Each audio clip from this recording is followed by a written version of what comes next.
Can we prove God exists?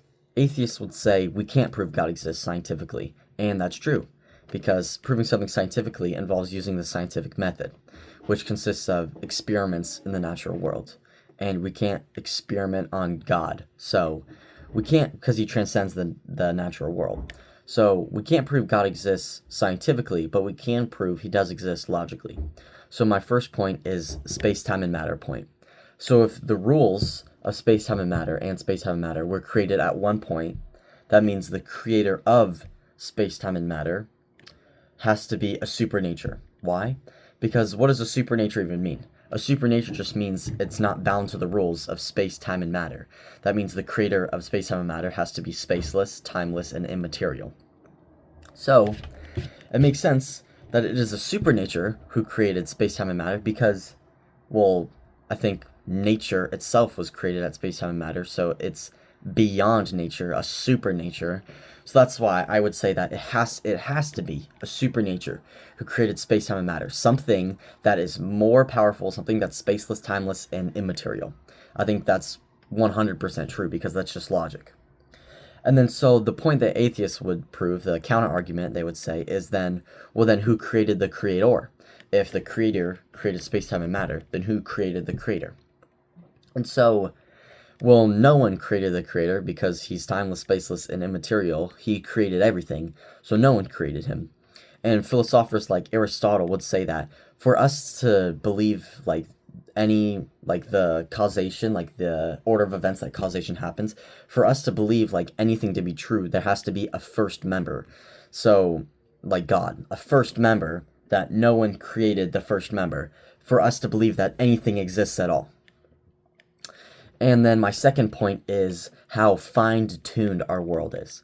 So for everything would have to be lined up. So the perfect amount of gravity, not too strong or not too weak, the perfect distance between the sun and the earth, the perfect distance between the moon and the earth, the way planets orbit, the nuclear force, electromagnetic force, that it's not too strong and not too weak for electrons to bound. And all these rules, if you were to calculate like what is the probability that our universe would be created with the chance of everything lined up perfectly in order to support human life, the chances of that happening is on the low end, or on the more conservative end, it's 1 in 10 to the power of 15, or 0.000000000000001% chance.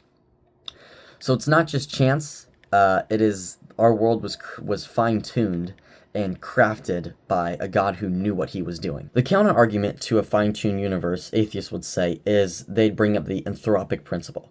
So the anthropic principle is that we observe life-permitting conditions because if we didn't have life-permitting conditions, we wouldn't exist and be able to observe them.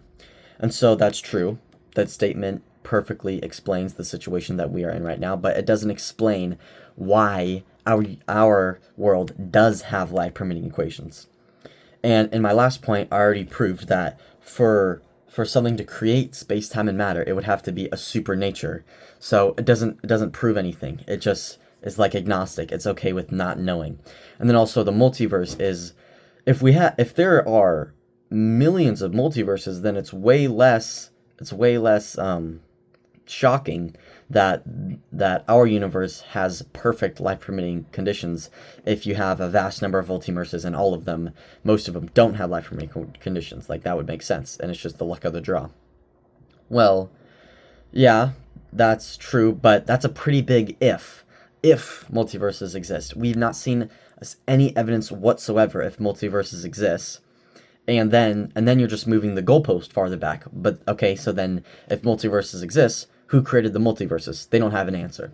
They're more agnostic. They're more okay to accept that we don't know why we exist, and we're just okay with that we don't know why. Even though they're looking theists' reasons like this right in the face and just denying it. My third point is objective truth. Objective truth points towards a creator in the same way that a fine-tuned world points to a creator. God has fine-tuned morals and beliefs for us to believe that transcend any subjective opinion. That points to a creator, if you ask me. But first, we need to prove objective truth exists. First off, the statement objective truth does not exist is contradictory, because then I'll ask, well, then is that statement objectively true? By your own laws that objective truth does not exist, that opinion is subjective and only applies to you and not the whole world. So it's self-defeating and contradictory. So I think we can all agree on mathematical objectivity, that 1 plus 1 is objectively 2 and 2 plus 2 is objectively 4. And we can't see math, we can't taste math, we can't touch math. It's just laws that are in our mind that bind to the rules of the universe. So I think we have mathematical objectivity, but what about objectivity in beliefs? So if we don't have objective truth and beliefs, morals and right and wrong completely just destroy, because morals and right and wrong are just subjective opinions now. And so is murder wrong? Is what even is right and wrong? But everyone would agree on morals, and right and wrong does exist. Only crazy people would think that morals and right and wrong does not exist. 99% of people would say that morals and right and wrong do exist. So objective truth must exist. But the subjective aspect of objective truth is we disagree on what is objective truth, but we still agree on the fact that objective truth does exist somewhere, but we are arguing on what that objective truth is. So that's the subjective aspect of it. But we're still agreeing that objective truth does exist somewhere. We just need to figure it out and find it. It is a real thing. And so the only way for objective truth to exist is if there is a source of right and wrong, something that right and wrong and morals come from, which is a supernature, which is God. Therefore, all my 3 points of a finely tuned universe, objective truth, and a supernature that does not bind to the rules of space, time, and matter, all points to a creator who is truth, is God, and is Lord. I hope God blesses you. Thanks for watching. See ya.